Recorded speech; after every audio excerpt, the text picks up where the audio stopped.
നമസ്കാരം.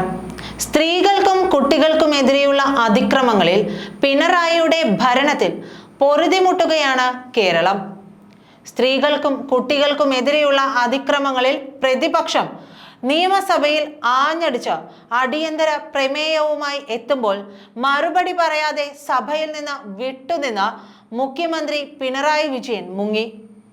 കെ രമയുടെ അടിയന്തര പ്രമേയ നോട്ടീസിന് മുഖ്യമന്ത്രിക്ക് പകരം ആരോഗ്യമന്ത്രി വീണ ജോർജാണ് ഒടുവിൽ മറുപടി പറഞ്ഞത്. സ്ത്രീകൾക്കും കുട്ടികൾക്കുമെതിരായ അതിക്രമ വിഷയത്തിൽ വനിതാ ശിശുക്ഷേമ വകുപ്പ് കൈകാര്യം ചെയ്യുന്ന മന്ത്രി എന്ന നിലയിലാണ് വീണ ജോർജ് മറുപടി പറഞ്ഞതെന്നാണ് സർക്കാർ ഇതിനായി നൽകിയ മറുപടി. കേരളം ലജ്ജിക്കുകയാണ്. ബ്രിജ്ഭൂഷണെ വെല്ലുന്ന കാര്യങ്ങളാണ് നടക്കുന്നത്. സ്ത്രീകൾക്കെതിരായ അതിക്രമം നിയമസഭയിൽ സ്ത്രീകൾക്കും കുട്ടികൾക്കുമെതിരായ അതിക്രമങ്ങൾ വർദ്ധിച്ചു വരികയാണെന്ന് ക്രൈം റെക്കോർഡ്സ് രേഖകൾ പരിശോധിച്ചാൽ മനസ്സിലാകുമെന്ന് പ്രതിപക്ഷ നേതാവ് വി സതീശൻ പറയുകയുണ്ടായി. ഇത്തരം അതിക്രമ കേസുകളിൽ ഒറ്റക്കെട്ടായ നിലപാട് എടുക്കണം. ആലപ്പുഴയിൽ ദളിത് പെൺകുട്ടി അതിക്രമത്തിന് ഇരയായ സംഭവത്തിൽ തങ്ങൾക്ക് ഭീഷണിയുണ്ടെന്നും അക്കാര്യം അന്വേഷിക്കണമെന്നും ആ കുടുംബം പോലീസിൽ പരാതി നൽകിയിട്ട് ഒരു നടപടിയും ഉണ്ടായില്ലെന്നും 19-കാരി പെൺകുട്ടി പോലീസ് സ്റ്റേഷനിൽ പോലീസ് പരാതി നൽകിയിട്ടും ഒരു നടപടിയും സ്വീകരിക്കാത്ത പോലീസ് സ്റ്റേഷൻ അടച്ചുപൂട്ടണമെന്നും വി സതീശൻ ആവശ്യപ്പെട്ടു. എന്തിനാണ് ആ പോലീസ് സ്റ്റേഷൻ?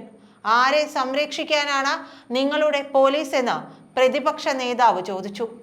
പ്രതികളുടെ രാഷ്ട്രീയം നോക്കാതെ ഇരകൾക്ക് നീതി ലഭ്യമാക്കണമെന്നാണ് പ്രതിപക്ഷം ആവശ്യപ്പെടുന്നതെന്നും വി സതീശൻ പറഞ്ഞു. അടിയന്തര പ്രമേയത്തിന് അനുമതി നിഷേധിച്ചതിനെ തുടർന്ന് പ്രതിപക്ഷം ഇറങ്ങിപ്പോക്ക് നടത്തി. സ്ത്രീകൾക്കും കുട്ടികൾക്കുമെതിരായ അതിക്രമങ്ങളിൽ സർക്കാർ കർശന നടപടികളാണ് സ്വീകരിക്കുന്നതെന്ന ന്യായീകരണമാണ് മന്ത്രി വീണ ജോർജ് സഭയിൽ നൽകിയത്. പോലീസിന്റെ അറിവിൽപ്പെടുന്നതും റിപ്പോർട്ട് ചെയ്യപ്പെടുന്നതുമായ സംഭവങ്ങളിൽ കേസ് രജിസ്റ്റർ ചെയ്ത് ഊർജിതമായ അന്വേഷണം നടത്തി പ്രതികളെ എത്രയും വേഗം അറസ്റ്റ് ചെയ്ത് നിയമ നടപടികൾ സ്വീകരിച്ചു വരുന്നുണ്ടെന്ന് പറഞ്ഞാണ് സംഭവത്തിന്റെ ഗൗരവത്തിൽ നിന്ന് പിണറായി സർക്കാർ തലയൂരിയത്. ശാസ്ത്രീയവും പഴുതടച്ചതുമായ അന്വേഷണമാണ് സർക്കാർ നടത്തുന്നത്. സ്ത്രീകളുടെയും കുട്ടികളുടെയും കാര്യത്തിൽ ഒരു വിട്ടുവീഴ്ചയ്ക്കും സർക്കാർ തയ്യാറല്ല എന്ന പതിവ് മറുപടി മുഖ്യന് പകരം പറഞ്ഞത് മന്ത്രി വീണ ജോർജ് ആയിരുന്നു എന്ന് മാത്രം. പോക്സോ കേസുകളും സ്ത്രീകൾക്കെതിരെയുള്ള അതിക്രമ കേസുകളും കൈകാര്യം ചെയ്യാനായി സംസ്ഥാനത്ത് 56 കോടതികൾ നിലവിലുണ്ട്. അതിക്രൂരമായ കേസുകൾ കൈകാര്യം ചെയ്യാനായി പ്രത്യേക പബ്ലിക് പ്രോസിക്യൂട്ടർമാരെയും സർക്കാർ നിയമിച്ചിട്ടുണ്ട്. ആലപ്പുഴയിൽ ദളിത് പെൺകുട്ടിക്കെതിരായ അതിക്രമത്തിൽ പോലീസ് കേസെടുത്ത് അന്വേഷണം നടത്തുകയാണ്. കേസിൽ 2 പ്രതികൾ അറസ്റ്റിലായി. കാലടി കോളേജിലെ പെൺകുട്ടികളുടെ ഫോട്ടോ പ്രചരിപ്പിച്ച സംഭവത്തിൽ പ്രതിയെ അറസ്റ്റ് ചെയ്തുവെന്നും വീണ സഭയിൽ മറുപടി പറഞ്ഞു. കേരള ക്രിക്കറ്റ് അസോസിയേഷനിലെ മുൻ കോച്ച് പഠിക്കാനെത്തിയ പെൺകുട്ടികളെ 2017 മുതൽ ലൈംഗികമായി ചൂഷണം ചെയ്ത സംഭവത്തിൽ പോലീസ് കേസെടുത്തിട്ടുണ്ട്. പ്രതിക്കെതിരെ 6 കേസുകളാണ് രജിസ്റ്റർ ചെയ്തിട്ടുള്ളതും. പ്രതി ഇപ്പോൾ റിമാൻഡിലാണ്.